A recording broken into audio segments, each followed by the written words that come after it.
good evening and welcome to this edition of the news on DBS Television, a very special one for this International Women's Day. Before we get into the details of this news, let us first get the headlines. The administrators of the town of Kribi and GBHS Kribi have recently held an urgent crisis meeting to discuss the recent occurrence of immorality in the school campus. It is said that this meeting led to the dismissal of at least 14 students of the institution. The urgency to keep fighting the COVID-19 pandemic gets even more serious as the Prime Minister Dion Ngute has called on all Cameroonians to take up the fight against this disease, as well as local administrators equally engaging in the fight. These are the main stories that we have for you on today's newscast. Get the details when we return shortly.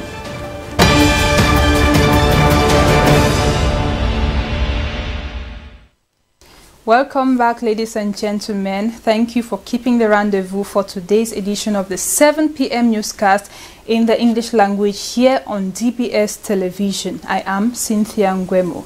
And in this newscast, like we told you, today marks, that is today, the 8th of March 2021, marks the 36th edition of International Women's Day, a day which seeks to highlight the important place of the woman as well as the rights of a woman in society, politics, and other domains of life. This year's celebration is particularly low-keyed with the remarkable absence of the traditional march past, reason being, of course, the COVID-19 pandemic.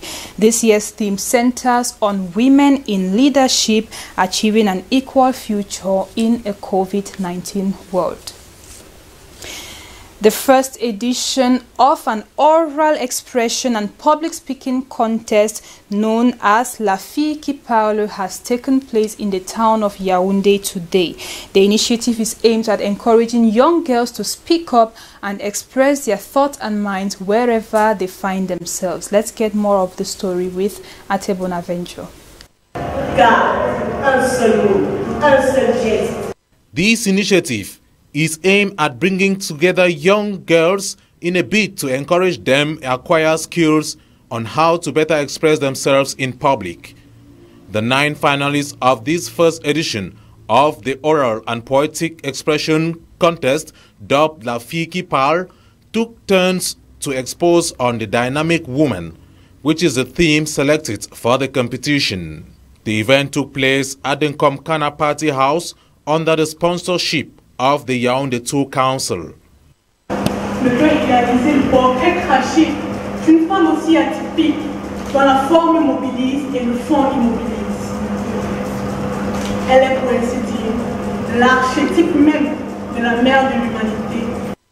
The organizers reminded the young ladies that they are poised to become successful women in the society and that these will depend on their ability to seize the opportunities at their disposal. The first prize of the contest was given to Crystal Ngobineng, who thrilled the audience with a poetic expression on the dynamism of her aunt, whom she sees as a model. The event was also an ideal moment to pay homage to the female folk and advocate for the respect of their rights in Cameroon. The Minister of Housing and Urban Development and the Director General of Shelter Africa have signed a protocol agreement for Cameroon to host the 40th edition of the General Assembly of the organization. According to the agreement, the event, which is scheduled to take place in Cameroon, shall be presided by the Minister of Housing and Urban Development. Now let's get the significance of the signatures as given to us by Andrew Chimponda, who is the CEO of Shelter Africa. Let's listen. The host country agreement signifies the willingness of the Cameroonian government to host the 40th annual general meeting for Shelter Afrique. This is a very important milestone because Shelter Afrique will also be having its 40th anniversary. What does it mean for Cameroon? It means that the world, Africa at large, will be focusing on Cameroon between the 21st and the 25th of June 2021. What does it mean for Cameroon? It means that the housing minister and for housing minister, also Minister for Urban Development, Madam Celestine Kecha-Cortez, is crowned the president of the annual general meeting and general assembly of Shelter Afrique. She will be chairing and presiding over this annual general meeting, which will be supervising the proceedings for 44 countries here in Africa. We are pleased that we have her as the president and chair for the annual general meeting. We'll be sharing ideas locally and internationally on best practice on housing policy. And the recent surge in the number of cases of the COVID-19 pandemic in Cameroon has caused the government to pass out a number of measures to be strictly respected in order to stem down the spread of the virus. In a recent outing, the Prime Minister called on all Cameroonians to scrupulously respect all the COVID-19 barrier measures, but also called on local administrators to ensure that all the measures are strictly respected. Details of this with Mange Venasus. Within a space of 1 week, more than 3,000 new COVID-19 cases have been recorded in Cameroon recently. With this unprecedented increase in the number of cases, the government cannot remain undisturbed. With a fervent tone, the Prime Minister and Head of Government, Chief Dr. Joseph Dion Ngute, last week Friday, did not mix words to identify the cause of the recent surge. There is every reason to believe that the deterioration in the epidemiological situation that we are observing today is largely due to the laxity in the application of safety measures and to the failure to comply with the restrictive measures taken on 17 March 2020, some of which are still in force. Indeed, a very large majority of our compatriots gather carelessly in public or private spaces, disregarding the rules of social distancing and without taking into account the limit of 50 people for any gathering. Many no longer even wear masks, which is compulsory in all public places. Some even continue to think that COVID-19 is a pure invention or that it exists only in other countries. Such behavior is irresponsible and favors the spread of the virus, especially at a time when many variants have been discovered in certain countries. This disease is real. It continues to wreak havoc among our loved ones and strikes brutally at people with comorbidity. In this context, government has an obligation to protect each and every one of its citizens. Going back to 1 year of positive evolution noted, coupled with effort taken by the government on the instructions of the head of state, the Prime Minister once again reminded Cameroonians on the indispensable and certainly the only means through which the spread of the pandemic can be mitigated in Cameroon. I therefore seize this opportunity to remind everyone that the measures taken on 17th March 2020, which were not expressly lifted by the President of the Republic, are and remain in force. They include the prohibition of gatherings of more than 50 people throughout the national territory, working remotely and using electronic means of communication as much as possible, especially for the organization of meetings where social distancing cannot be observed. The suspension of missions abroad for members of government and public and para-public sector agents, except in the case of express derogation. The systematic wearing of masks in all public places and respect for social distancing. For these measures to be effectively respected, the Prime Minister reminded Cameroonians that the Minister of Territorial Administration has given strict orders for administrative authorities to make sure that hand washing or the use of hand sanitizers are reinstated in all public establishments and places of worship. The respect of these measures are expected to be implemented in schools and universities as well as shopping centers. The Prime Minister stressed that access to any public establishment will henceforth be subject to the wearing of a mask. These measures are not strange. These measures are not beyond Cameroonians. It is therefore the duty of every citizen to come on board such that together we may slow the evolution of the virus in our country. And as we told you on our headlines tonight, following the recent incident where some students of GBHS Kribi were filmed in a video where they were practicing some immoral acts, the video of course went viral online. The SDO for the Ocean Division has over the weekend held a meeting with staff of the school as well as parents of the school. This with the objective to find solutions and make sure that such incidents never again occur in the school that so far has been known to have a good reputation. De Vanessa Shuyon completes that story.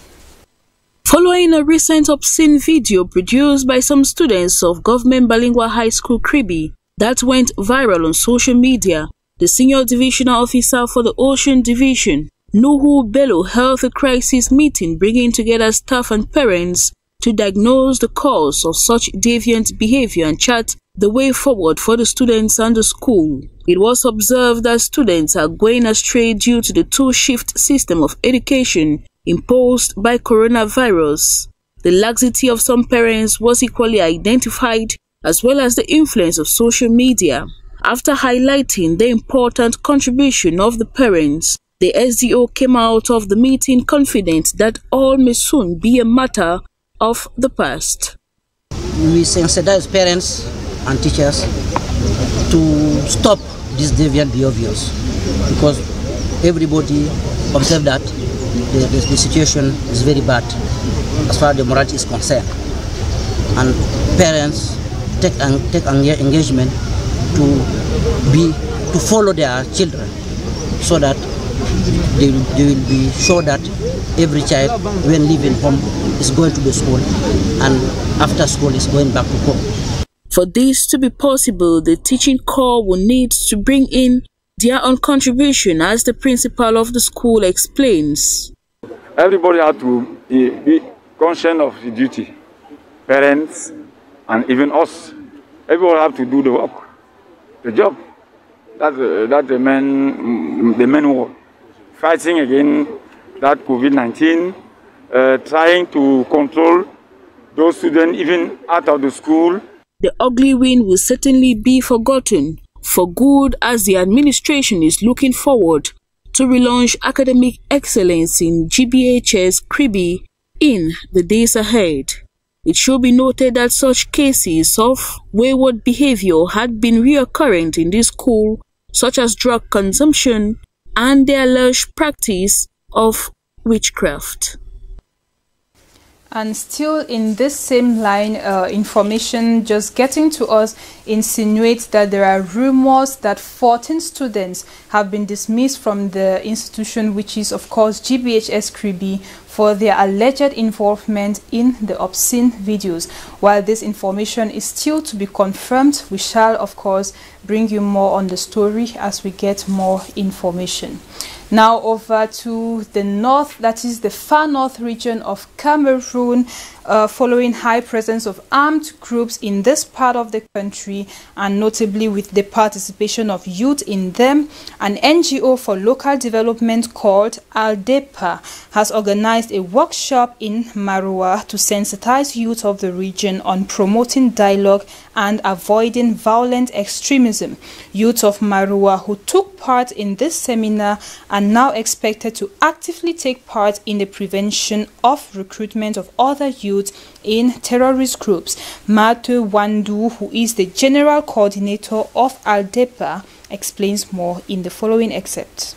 We want all the actors from this conference to reflect on the strategies, effective strategies which can help us to prevent the enrollment of the youths in the Boko Haram group and in other armed groups, we thought it's very important that all the youth in the communities, how we can build a strategy to transform them into peer educators or peace ambassadors, and also those who have been in contact with Boko Haram. How can we work with them to make them become the peace builders and the sensitizers in their communities? That are the main objectives of our conference. So here we have people from the universities and from civil society organizations who work day to day on the field to understand the crisis, and who are in touch with youth and parents. So we have to share our experiences. Then from their presentations, we have to share our experience, and then learn also from the traditional rulers, from religious leaders, and also from the state, the structures, services here in the far north. So we have come together to learn from our best practices, to see the gaps, the challenges, and the strategies to face all these challenges. Now, in the west region of Cameroon, the Bangante Council is currently bereaved, and this is the case since Saturday morning. This comes with the sudden death of the mayor, that is the council's mayor, Dr. Kwamo Jonas, who passed away after a brief malaise, which his widow, Madame Kwamo, says began earlier the previous day and worsened later on with respiratory problems. She says they rushed him to a hospital where he barely even got diagnosed before he gave up the ghost at about 1 a.m. Dr. Kwamo's family and collaborators are still inconsolable, as well as his church members, for which he was equally an elder. He became mayor in March 2019, replacing Celestine Kecha-Cortez, a position which he is remembered to have held with dignity. Now we take you to news out of Cameroon.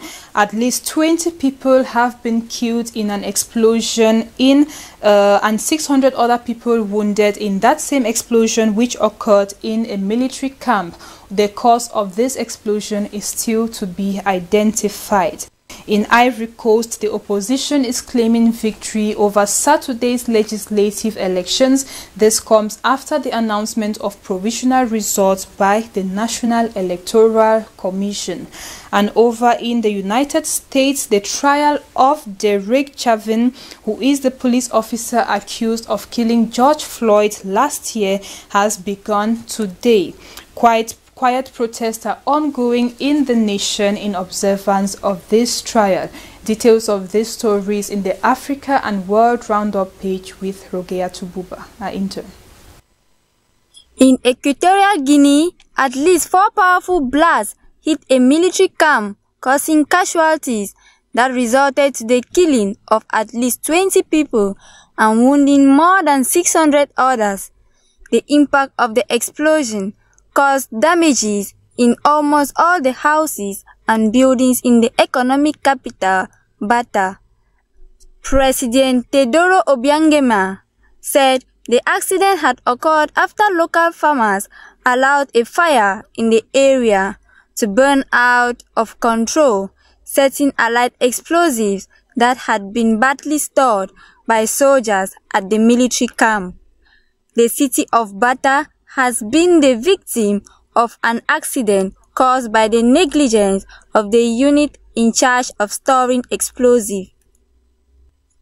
People in Ivory Coast on Saturday cast ballots in a parliamentary vote in a key test of stability after presidential elections last year marked by violence.